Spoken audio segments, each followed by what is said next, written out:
Welcome back, everyone. In this third session, we will be exploring cultural, educational, and people-to-people exchange with speakers that I know are deeply seasoned in these important aspects of our bilateral relationship. But first, we have the honor of welcoming Nevada's wonderful Governor Steve Sisolak to the stage. Governor Sisolak has been an enthusiastic and effective supporter of the tourism and hospitality industry since his days as chair of the Clark County Commission. At the same time, he is tireless in his efforts to strengthen Nevada's statewide economy by diversifying industries and working to attract new fields and recruit job-creating companies to the Silver State. One of the governor's top priorities is to keep Nevada strong, and he knows how important the U.S.-China relationship is in achieving this. And so now I'd like to welcome the Governor Sisolak to the stage.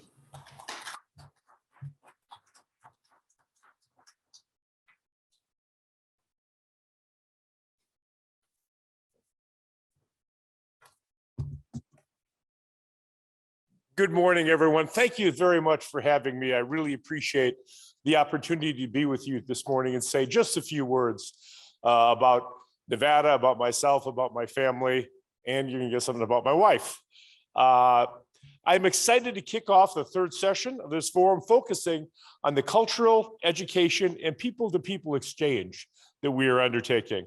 I want to thank, first off, Andy Aboud and Las Vegas Sands for organizing this event today, and including both in-person and virtual options for attendees to participate in today's event and topics. There's no better location for an in-person event of this kind than right here in the Silver State, and I think everyone knows that nobody does it better than the Las Vegas Sands in terms of putting on a convention that's both safe and accommodating for all of the participants. We are the premier location for conventions, conferences, and trade shows. Our hospitality industry is unrivaled around the world when you come to how to have a convention or a conference. It's no secret to anyone that Nevada was hit harder than any other state in the country due to the COVID-19 pandemic. I don't need to tell anyone in this room, you've all lived it alongside me, and the residents who call Nevada home know the devastation that we suffered. Our hospitality industry suffered, but we continue to see strong signs of our economic comeback. We're coming back better and stronger, and our hospitality industry is helping to lead the way by putting Nevadans back to work, by creating jobs, taking on new safety precautions and protocols for workers and visitors, and implementing new protocols and procedures, including vaccinating workers and guests to make even larger events safer and better than ever before. The men and women of this great state who work in our hospitality industry are often the first point of contact for our visitors, and it's these hardworking men and women who make our hospitality industry what it is. The U.S.-China Regional Dialogue Series is aimed at building understanding based on regional concerns and interests, with a particular focus on issues of commerce and trade. I want to spend a moment on the cultural focus in today's forum. In Nevada, we're proud of our diversity. We celebrate it each and every day as a cultural melting pot. Home means Nevada to so many, and that includes many of Chinese heritage and origin.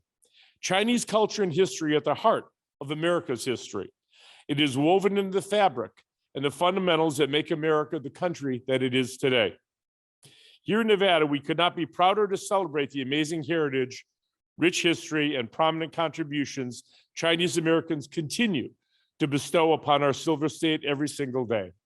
That includes my wife, Kathy, and her family.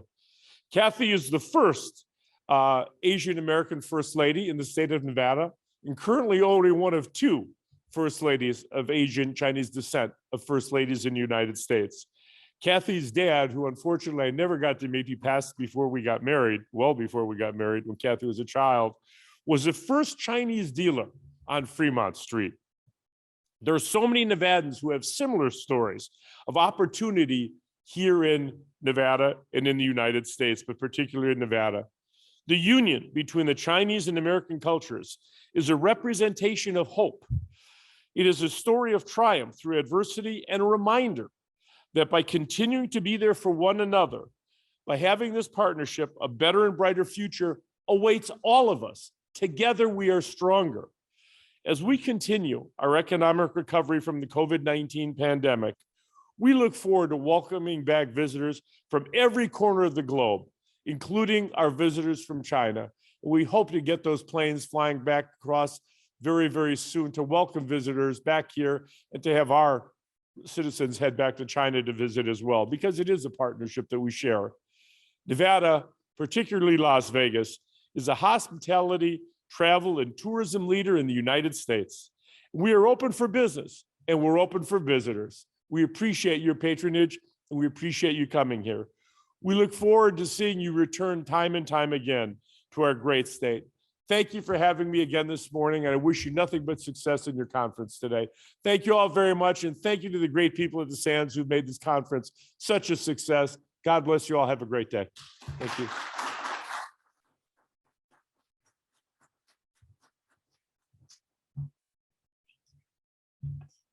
Thank you, Governor Sisolak. I learned a lot and certainly appreciate your passion for job creation and keeping Nevada strong, like so many of our viewers today. And now we're going to hear from another important and influential voice. Mr. Wang Yongli is the Secretary General of the China Education Association for International Exchange. A firm believer in the importance of education and developing international understanding, he supports building a platform of cooperation for friendly educational and cultural exchanges between China and the US to address global challenges. We couldn't agree more. And we're honored to have him here to share his thoughts with us today. We warmly welcome Secretary General Wang. Dear Chairman Glenn Lockheed, distinguished guests and colleagues, ladies and gentlemen, it is my pleasure to have the opportunity to join today's conversation. On behalf of China Education Association for International Exchange, I wish to thank the U.S. Asia Institute for your hospitality and excellent preparation made for this dialogue.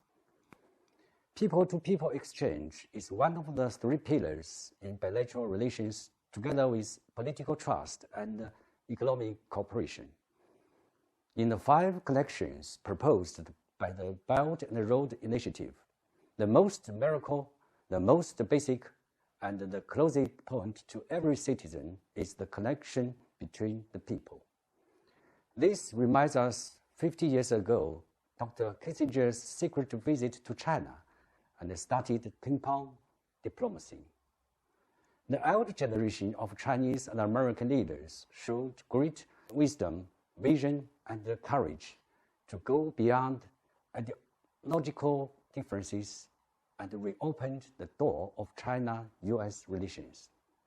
From then, more and more people travel and study in both countries. Open Doors Report 2020 showed that 34.7% of international students in the States comes from China. Mark Twain once said that travel is the biggest enemy of prejudice. This has been true for many cases and many times in my life. However, I have noticed that given the rapid increase in people flows between China and the US, from a few tens of thousands to today's millions, power of travel and its effectiveness is reducing prejudice is not as potent as the author claimed. Still, misunderstanding and misjudgment exist. Undoubtedly, the importance of this education exchange in bringing people together is more important than ever. As the largest non-profit organization conducting education exchange and cooperation between China and the world, we are fulfilled with the mission to inspiring, encourage, and connecting people from different countries to improve the younger generation's understanding of China and the world, both past and present, and further the bilateral relations. With this belief, CEAIE delivers a wide variety of programs seeking to strengthen mutual understanding and friendship among people in the global context since its establishment 40 years ago. Let me share two examples. From 1993 to 2020, more than 1,300 American young people have worked as an English teacher in 140 universities and colleges in Western China, where the U.S.-China Friendship Volunteers Program, in cooperation with Peace Corps. It opened eyes for thousands of Chinese teachers and students to look at the outside world, greatly improved their cross-cultural competency in sharing knowledge, worldview, and cultural riches. Meanwhile, being engaged with students through various activities and daily interactions with the families that host them, the friends they bond with, and the communities that embraced them. These American teachers also benefited tremendously from their services in China over the 2 years. Their lives forever changed by the people they have come to love and respect. Intangible positive effects of these efforts can never be adequately measured. With the mission of promoting mutual understanding and respect, CEAIE launched the Zhixing China Fellowship in 2014. We annually invite American middle career young leaders and professionals, scholars, school administrators, university students, leaders, and high school students visit China for 2 to 4 weeks. These opportunities to dialogue with ordinary Chinese people, the witness of China's development, and observe them working in diverse fields such as government bodies, academia, research institutions, startups, corporations, and social enterprises, enable participants to see China from other perspectives. Many profound friendships are forged in connection with honesty, open exchange of ideas, and cultural appreciation. People always left with greater understanding of what it means to build relationship on the foundation of mutual respect and a broader understanding of the commonalities and differences between our peoples. Examples like this are countless. Ladies and gentlemen, friends, education bridges the past and present and further as it is what makes us who we are and what we will be. Looking forward, enhancing the exchanges among our peoples and seeing the spirit of partnership embraced by all is a worthy cause that deserves our enduring commitment. A job well done in this regard will keep China-US cooperation vibrant. CEAIE will continue to devote in promoting education exchange between China and the US. May the friendship pass on generation to generation. Thank you. Thank you, Secretary General Wang. Your thoughts and leadership on this important issue are much appreciated. Next in our lineup is the Honorable Susan Thornton, former Assistant Secretary of State for East Asian and Pacific Affairs. A deeply respected diplomat, she worked on U.S. policy in relation to China, Korea, the former Soviet Union, and served in leadership positions at U.S. embassies in Central Asia, Russia, and China. She is currently a senior fellow and research scholar at the Paul Tsai China Center at Yale University Law School, among her many other roles. Needless to say, she has been around the world leading diplomatic missions and continues to lead the way on U.S.-China relations, and we're very excited to have her participate in our program today. We are honored to welcome Susan Thornton. Hello, everyone. My name is Susan Thornton. and I'm very honored to be speaking to you today at this U.S.-China Regional Dialogue hosted by the U.S.-Asia Institute at the Forum on Tourism, Hospitality, and International Exchange in Las Vegas. As a former U.S. diplomat and a lifelong traveler and adventurer, I think travel and contacts with other countries and other people is what makes us human, allows us to flourish, and what brings progress in the world. Travel and exploration, meeting other people, it provides a mirror in which we can see ourselves more clearly and make our world wider and brighter. And this is one reason why international exchange and travel has been so important in the establishment of relations between the United States and the People's Republic of China. Engagement between the U.S. and China hasn't been just a government-to-government event, it's been a society-to-society event. Music, movies, school, books, art, sports, entertainment, professions, science, food, more. We are interested in learning about each other, we're amused at the curious differences between us, but we're even more dramatically exhilarated and stimulated by all the things we find in common with one another. Now, some people say that the era of engagement between the United States and China is over. I think that that is impossible. The US and China are the two largest economies in the world, with very large populations, of course. We have the two largest militaries. We have very advanced scientific establishments in both countries. But most importantly, we each bear incredible responsibilities for managing problems that threaten our two peoples and the world. I think it's pretty easy for people in both our countries to come up with a list of priorities of issues that they believe deserve the most urgent attention. Of course, ending the COVID-19 pandemic so that we can all get back to a normal life would be number one on many people's lists. But, restoring the global economy so that current generations can further the prosperity of recent decades, fighting climate change for the same reason, curbing extremism and the spread of dangerous weapons, and, importantly, managing new technologies so that we can take advantage of their opportunities, but also protect against their abuse. So these are the challenges that we all face, that we both face. It is true that the US and China have different political systems, that we have competing interests in some areas, and that China's rising power is causing concern in many countries, including in the US. China and the US are both very complex societies and cannot be summed up by just one impression.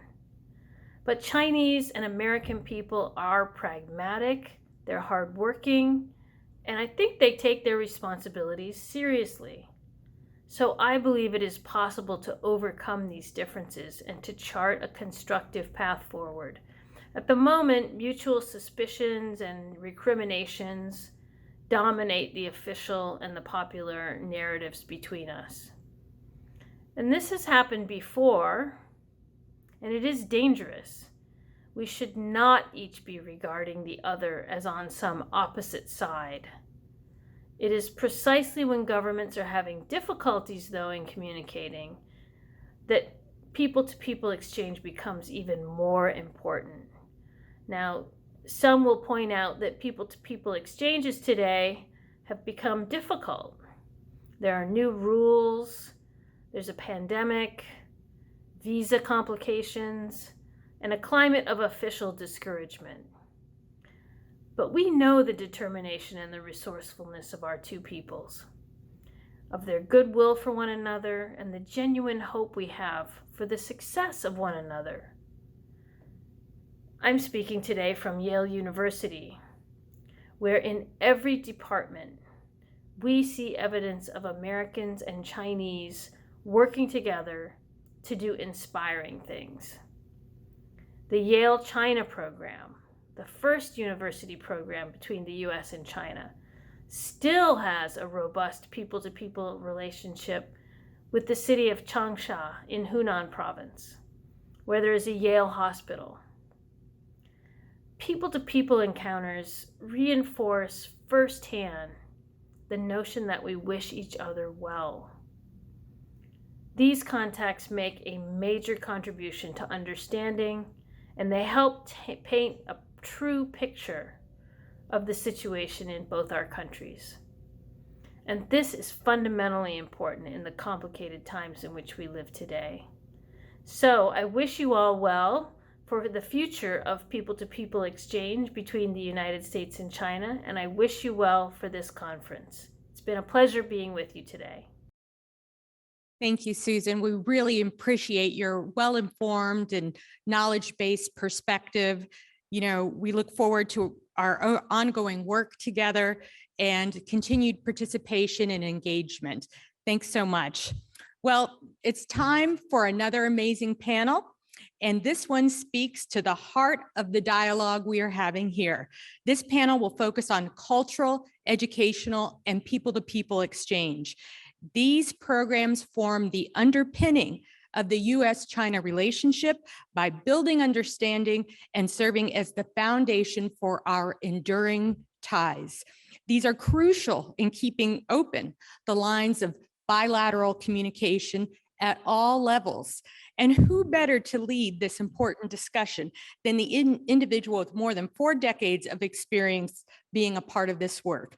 Please allow me to introduce Mr. Glenn Lau-Key, Chairman of the US-Asia Institute, who over the last 40 years has supported the Institute in forming more than 170 official, congressional, and staff delegations to China, including 10 virtual delegations and multiple virtual official meetings between members of Congress and their Chinese counterparts, while gathering in person has not been possible.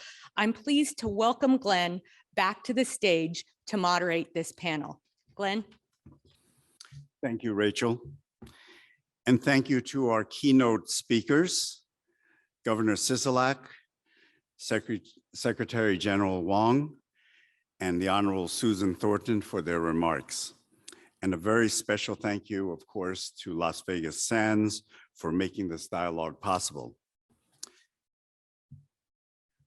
So as Rachel indicated, I'm Glenn Lau-Key, Chairman of the US-Asia Institute, and I am deeply honored to be part of this session, in particular, on cultural, educational, and people-to-people exchange. For this is the foundation that the US-Asia Institute was built upon. 42 years ago, our founders realized the importance of connecting, engaging, and building understanding between the people and countries of the United States and Asia. This sometimes behind the scenes diplomacy has been achieved quietly and effectively through international conferences, briefings, professional development programs for future leaders, and people-to-people exchanges. One of the key people-to-people initiatives has been the US-Asia Institute's Congressional Delegation Program to China, which provides congressional members and their advisors a unique opportunity to observe China firsthand and to further their understanding of complex Sino-US relations. This program has survived the sometimes tumultuous relationship between the two countries, and in spite of the latest challenges presented by the pandemic, the dialogue between our two nations continues through virtual delegations. The slide you see on your screen depicts the history of some of these important interactions organized by the US-Asia Institute, which began in 1985 after many discussions with the first Chinese ambassador to the United States, Jiang Zemin, shown on the right of your screen, and subsequently implemented under Ambassador Zhang Weijin. Also depicted is a photograph of the very first delegation which traveled in January of 1985, with one of the delegates returning on the 100th delegation, demonstrating the lasting impact staying connected makes. The 11th delegation, which included future Congressman Tim Romer, who traveled as staff and then ran for office, and the last members delegation that traveled in August 2019 before the COVID shutdown. I had the privilege of traveling with Congresswoman Dina Titus and 2 other members of Congress on this important trip to Beijing, Hong Kong, Macau, Xi'an, and Chengdu.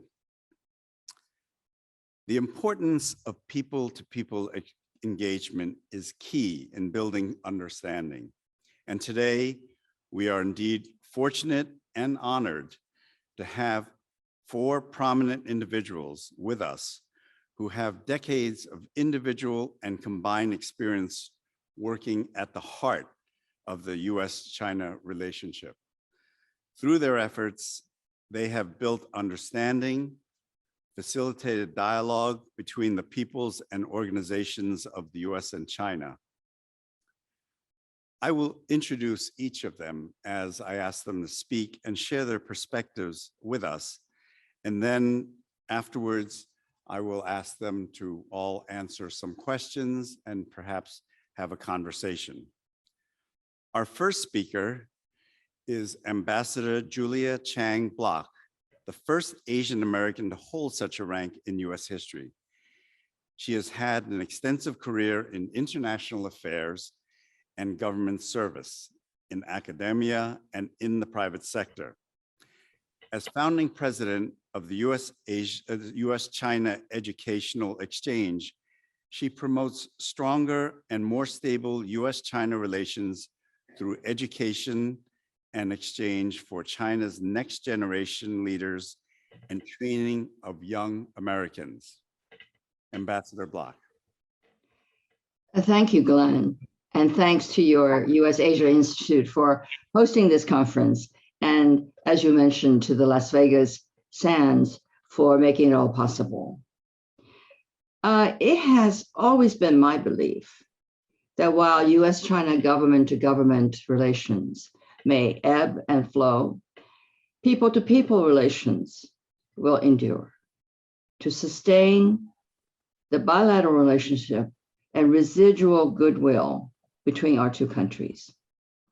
Mutual understanding and trust serve as a cornerstone of this relationship and requires now more than ever robust and continuing US-China education and cultural exchange.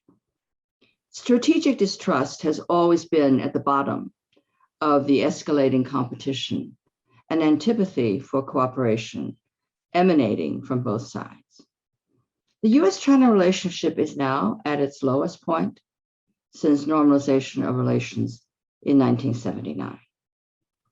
Some have even labeled the current era of strategic competition between the 2 countries as a new Cold War.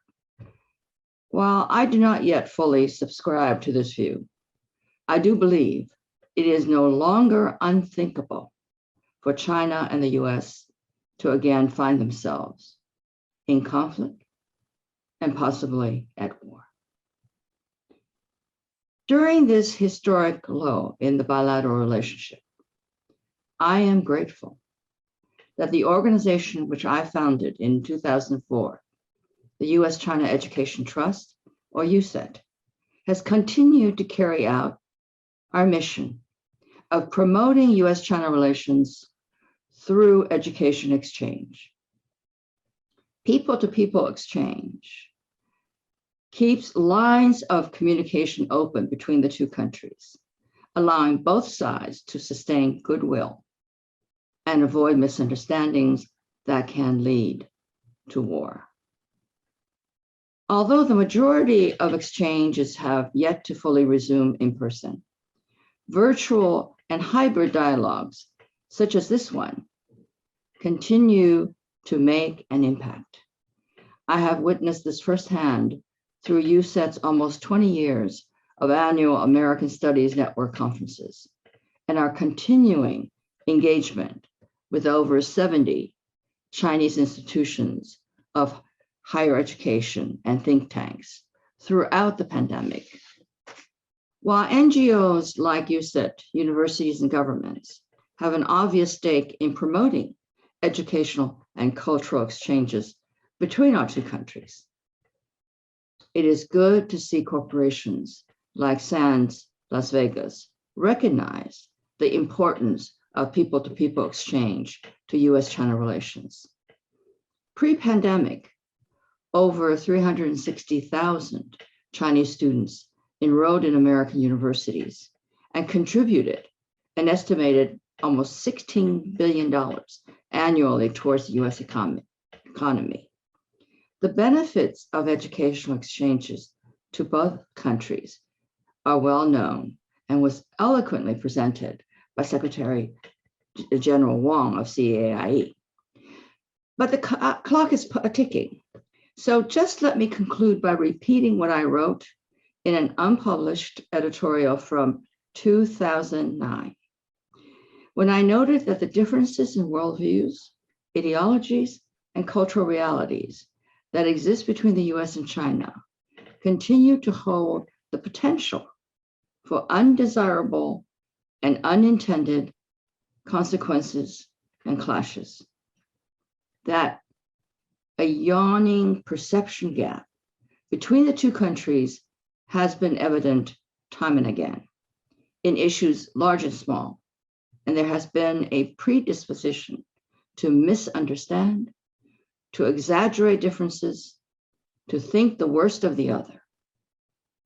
Only firsthand people-to-people interaction can dispel this mistrust and set us on a path of cooperation in addressing the problems that confront our two nations and the world. I'm afraid, this is even more true today than 12 years ago. As an antidote to war and a way to promote trust and mutual understanding, people-to-people exchange has the support, I believe, of both countries and are needed to sustain the most significant bilateral relationship of the 21st century. Let me end by quoting Senator J. William Fulbright, founder of America's premier educational exchange program that bears his name. And I quote, "Perhaps the greatest power of educational exchange is the power to convert nations into peoples and to translate ideologies into aspirations." Ladies and gentlemen, it is on this transformation that our shared future depends. Thank you, and I look forward to the discussion. Thank you, Ambassador Block. Next, we will hear from Minister Counselor Zhao Haixing, who is the top cultural envoy at the Embassy of the People's Republic of China to the United States. Minister Counselor Zhao joined China's Ministry of Culture in 1986 and has served in various capacities within the ministry and abroad in Australia, Canada, and the United States. Minister Counselor Zhao, welcome. Thank you, Glenn, for your introduction. Hello, everyone. Very happy to join you at this panel. And I want to thank US Asia Institute for organizing this important forum, which I think is particularly relevant at this time when China-US relationship is at a new crossroads. As you know, over the past several years, our relationship has gone through tremendous changes, and we are now facing the urgent task of upholding and improving this important relationship. Can we seize the historical opportunity to bring our relationships back to the right track? Can China and the US, two major countries with different political systems and cultures, find a way to get along in peace? To answer these questions is by no means easy. Addressing the complexity of our relationship requires, in my opinion, a new vision, a new thinking, and probably a new methods. Early last month, in his phone call with President Biden, Chinese President Xi said, when China and the US cooperate, both countries and the world will benefit. When China and the US are in confrontation, both countries and the world will suffer. Getting the relationship right is not optional, but something we must do well. To get our relationship right and avoid misunderstanding and misjudgment, we should, in my opinion, first and foremost, strengthen our cultural and people-to-people ties. It is through these connections that we will not only learn each other's histories and cultures, but also learn how to solve our mutual problems. Looking into the future, I think first, both sides need to be more conscious of the importance of cultural and people-to-people connection to a solid and lasting friendship. We all know the steady growth of our relations can only be achieved with public support. We should bear this in mind and actively create conditions for more cultural and people-to-people interactions.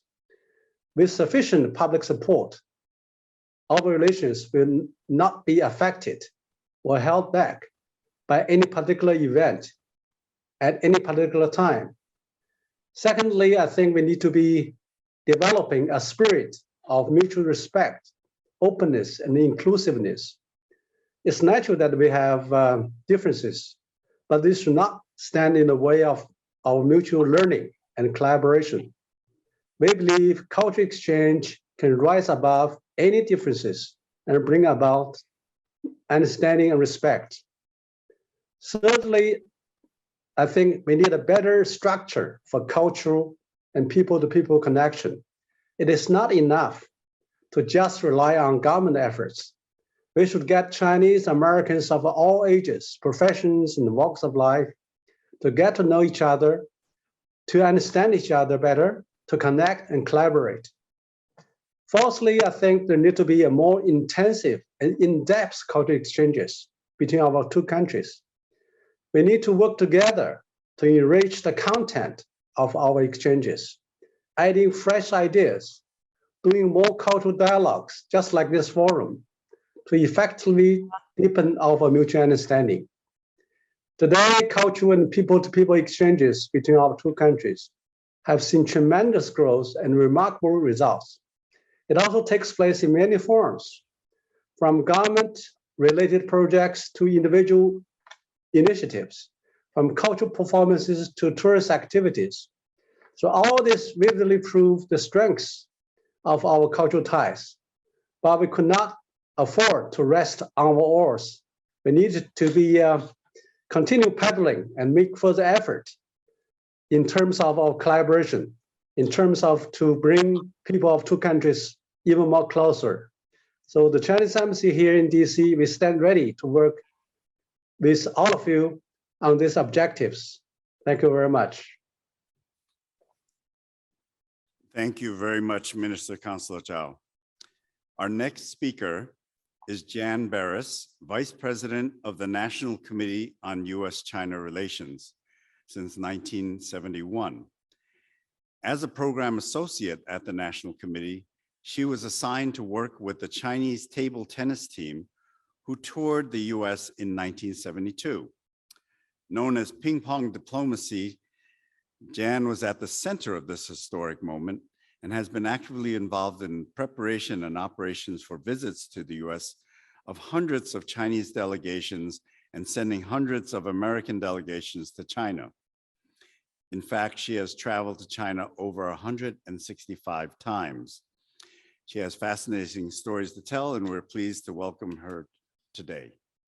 I wanted to thank the US Asia Institute for putting together, first of all, for inviting me to be on this distinguished panel and for putting together, it's very brave these days to be doing a hybrid kind of meeting. A lot of people do Zoom meetings, and now a few organizations are beginning to do in-person meetings, but putting together a hybrid one I know is very difficult and has great risks attendant to it. So I applaud you for trying to do this because it also enables me and some of my co-panelists to be joining you today, whereas we might not otherwise have been able to do so. So again, I want to thank you very much. I listened with great interest to the comments of the other panelists, and I want to take a slightly different tack. They have all spoken about the positive aspects of the relationship, although Julia, in her opening comments, said very eloquently, but also with a lot of gravity and concern, something that I think is on the minds of many of us, that should this relationship proceed along the dangerous path that it has begun to take over the last several years, then there is a possibility which 3 or 4 years ago no one would have said could ever come to pass. But unfortunately, that is now a possibility, and Julia's right that we all have to be on guard and very vigilant about making sure that that does not happen.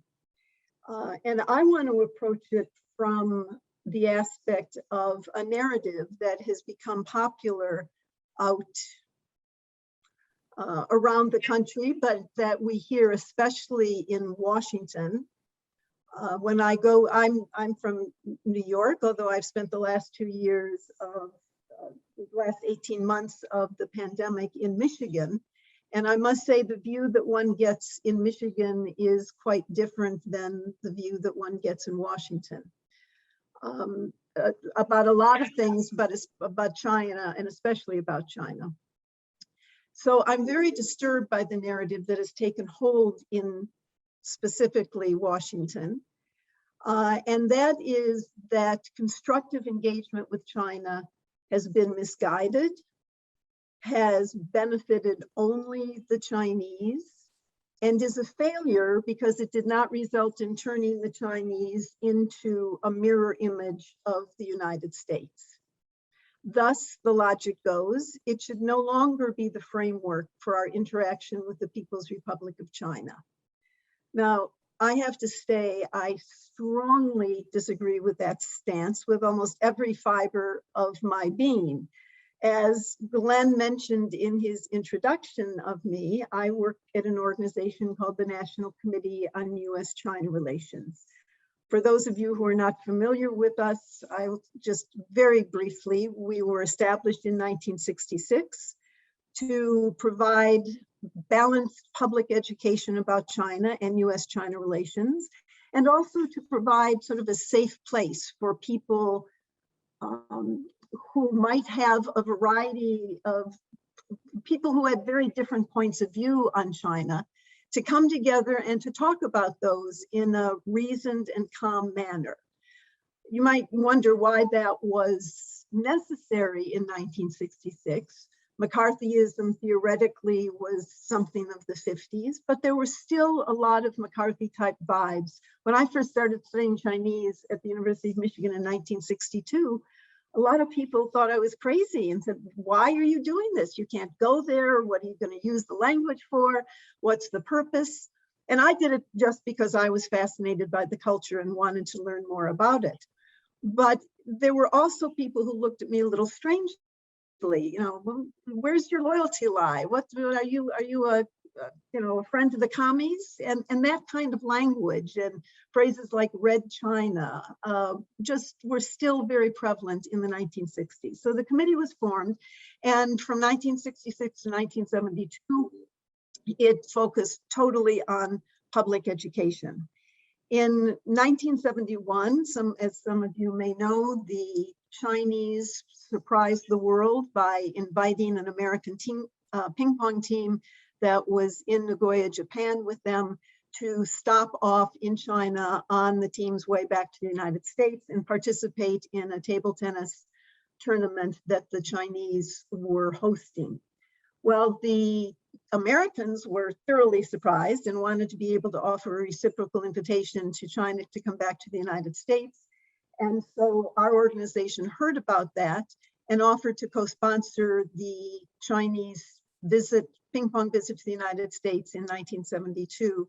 and help the US Table Tennis Association, which had no permanent staff, it had no office, it had no funding. And so we were very fortunate to be in that position. And in 1972, we hosted what turned out to be a very successful visit of the ping pong team. And the Chinese side seemed to be very pleased with it. So they came to us a couple months later and asked if we would host a visit of an acrobatic troupe, which we did. And from then, we have spent the last 50 years working on people-to-people relations in a variety of fields, whether it was in the early days, athletics and performing arts, education, governance. We sent the first group of mayors to China and brought the first group of governors back from China. In fact, the first group of governors that we hosted was in 1980. And the head of the delegation was Xi Zhongxun, who is President Xi Jinping's father, who was a really quite wonderful man, a very impressive man. But the committee was very proud and very pleased to be part of this era of ping pong diplomacy. And since then, Glenn recited the numbers of the hundreds of delegations I've taken, but the committee really has been in the middle of people-to-people relations. And so we have a good bird's eye view of what its meaning is and what it does and how it's affected the relationship and how it has proven to be, I believe, the cement of the relationship. Conferences come and go, and you can get a lot of different academics coming in and arguing things. But when you get ordinary Chinese and Americans coming together to talk about their lives, or when you get dance choreographer, Chinese dancers having the opportunity to meet with American dancers and choreographers, and when you have publishers or journalists or whatever the profession is, have the opportunity to meet together, to share their experiences, to share their ideas, that forms a long-term bond. That helps people understand that at heart, we're all the same kind of human beings, and we all want a better lives for our families, for our children, for our communities.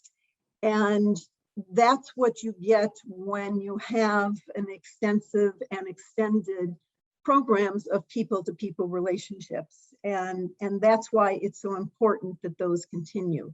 Now, I said before that some of the allegations that have been levied against the policy of engagement, one of them is that it was a failure because it did not turn China into a mini United States.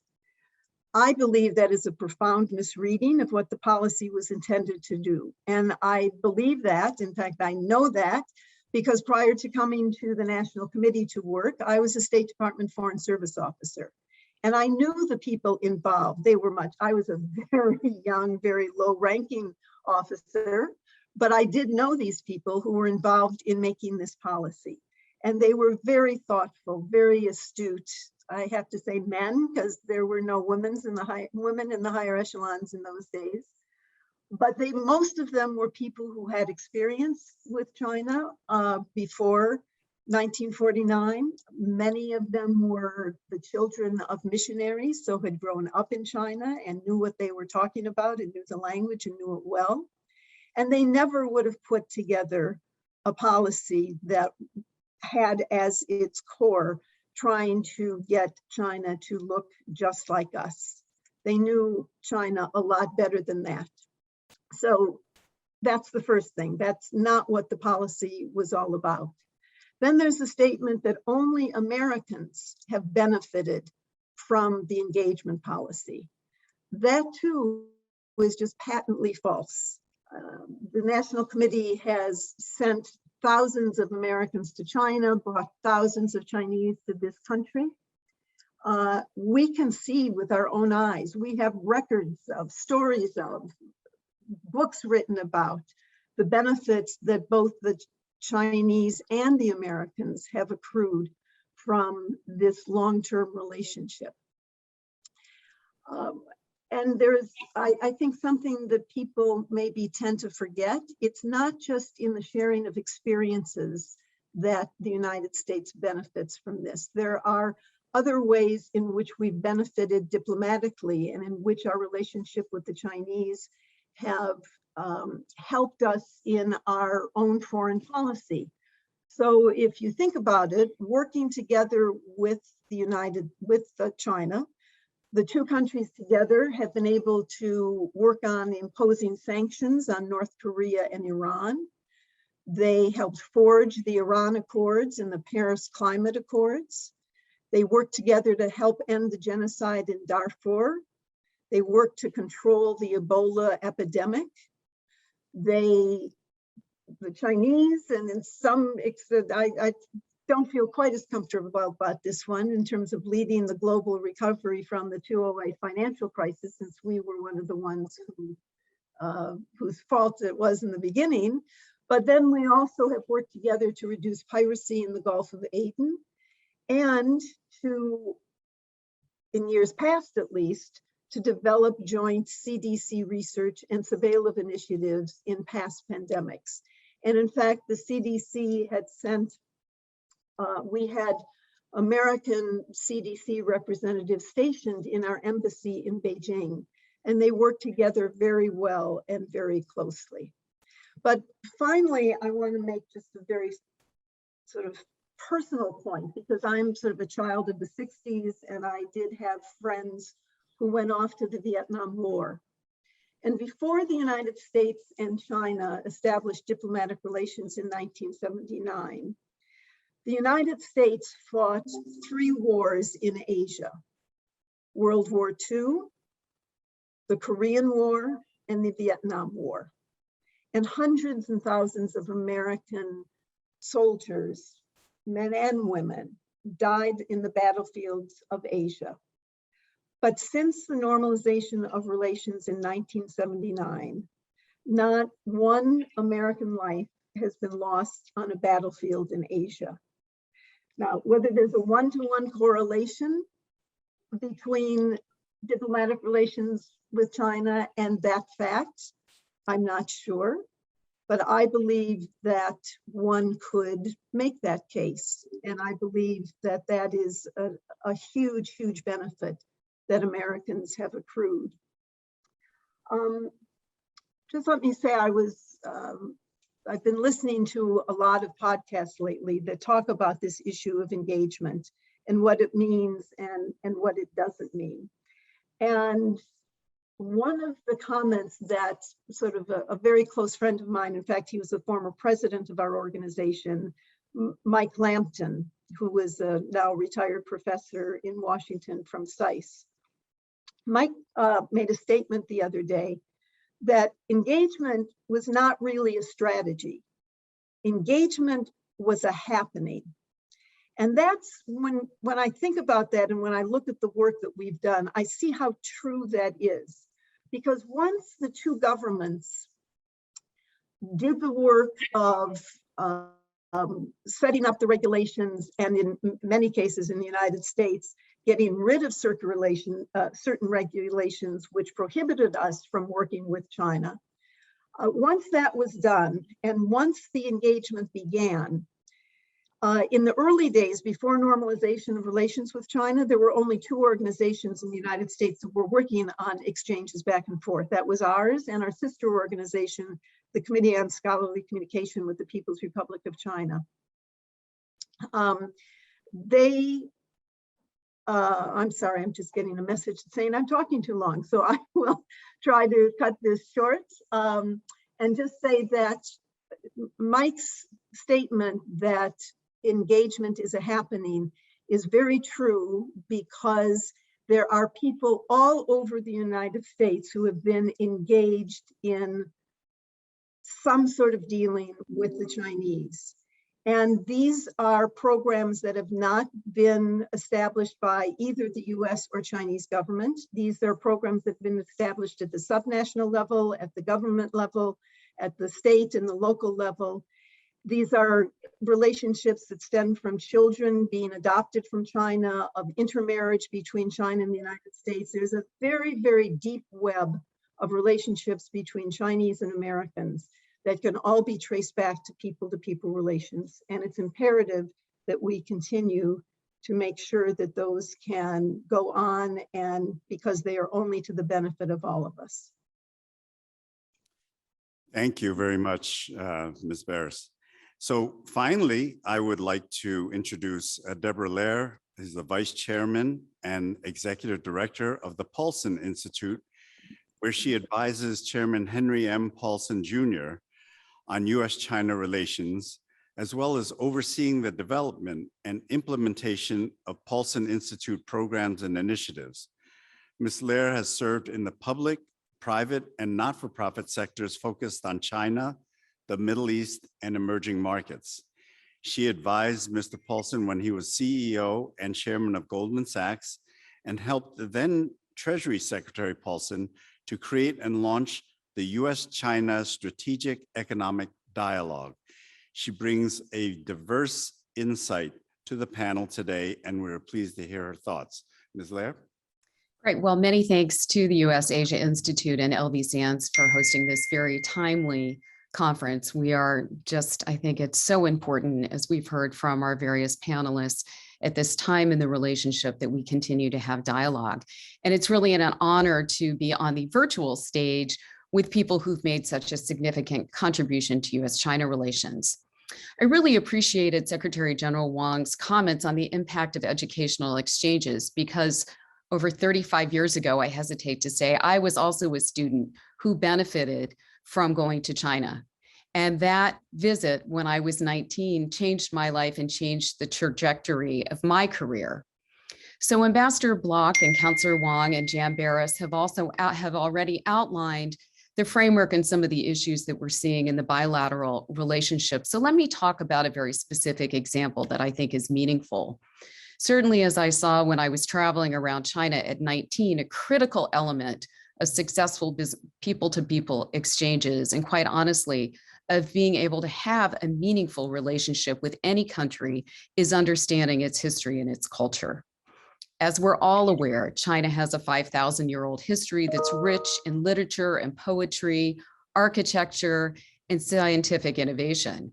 And in recent years, President Xi has placed a significant priority on the protection and restoration of China's heritage. They've made protection of historical sites a priority in their massive urbanization and development. China's effectively worked with UNESCO to protect China's built and natural architecture, with 56, second in the world only to Italy's 58 World Heritage Sites.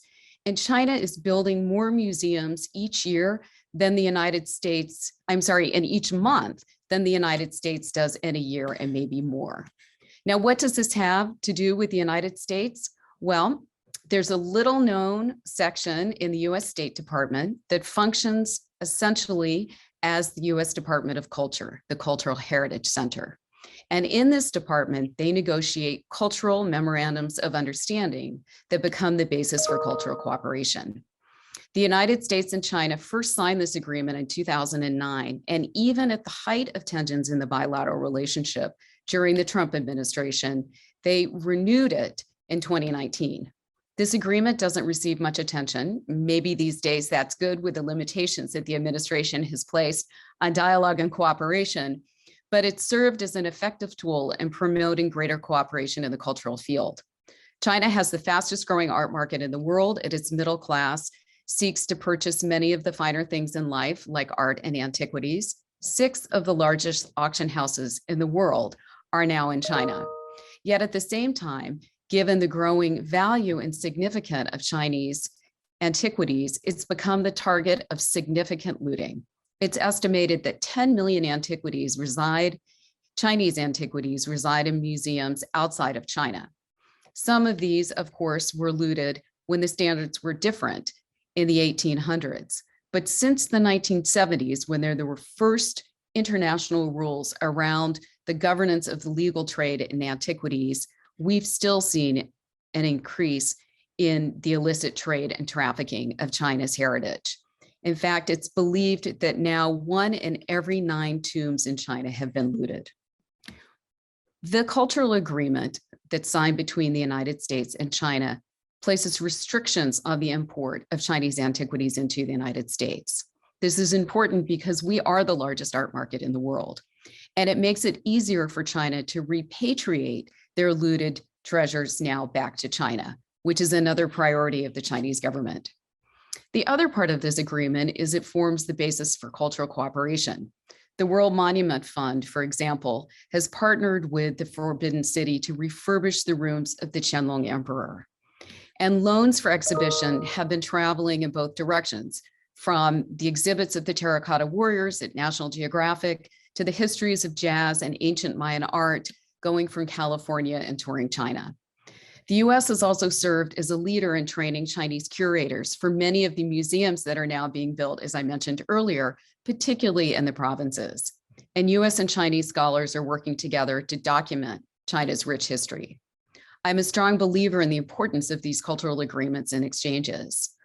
As you heard, I was part of Secretary Paulson's team in launching the Strategic Economic Dialogue, and we believe that convening with purpose can have great significance in times of crisis. It's important to build those bonds and those relations, as Secretary Paulson found out when the financial crisis hit. And as Jan mentioned earlier, China played a critical role through its stimulus plan in not only helping the United States, but in driving global growth. And so with the many challenges that we see in the bilateral relationship, it's essential that we find some areas to create positive momentum. Culture is one of those areas. In this time with a fraught bilateral relationship where the two peoples of our country, where we hope the two peoples of our countries can join together to focus on understanding and protecting jointly our shared world heritage. Thank you. Thank you very much. We unfortunately don't have time to have any questions or a conversation, but I think our speakers have given us a lot to think about and a lot to digest. I would just put in one more challenge, which is I was very struck by Ambassador Shin's speech to us yesterday, in that he was taking a very close look at Chinese culture. And so I think our challenge in some ways is take a very close look at American culture and how it has changed. And perhaps if we look at that and kind of consider the two cultures together, we may have some surprising revelations. But in any case, thank you very much. Rachel, let me turn it back to you.